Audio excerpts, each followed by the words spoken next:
আমি তাহলে এক্ষুনি কুসুমকে মনের কথাগুলো বলবো। আমার চোখ সবসময় সবসময় তোমাকে খোঁজে।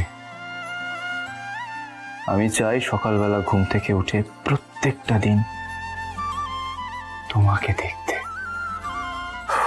আমি আমি ফাইনালি অনেকটা সাহস সঞ্চয় করে তোমাকে এই কথাগুলো বলতে পারলাম। তুমি আমাকে সারাটা জীবন এই অধিকার দেবে কুসুম।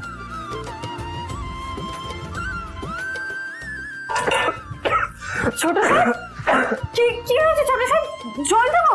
দাঁড়ান দাঁড়ান। এ কি, আমার নাকে মুখে কোথাও তো কোনো আটা নেই। তার মানে আমি পুরোটাই কল্পনা করছিলাম। আমি কুসুমকে কিছুই বলে উঠতে পারিনি। ঠিক আছে, আমি তাহলে এক্ষুনি কুসুমকে মনের কথাগুলো বলবো। আজই ডাউনলোড করুন আর এনজয় করুন আপনার পছন্দের শো।